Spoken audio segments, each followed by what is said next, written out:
Good morning to everyone. Ito po si Ferris Vlog. Muli nagluto ng simple pagkain lamang.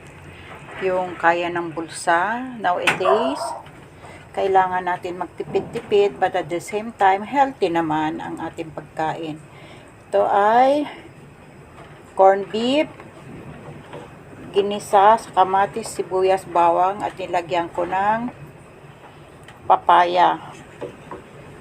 This is my food for today. Eat healthy and stay healthy.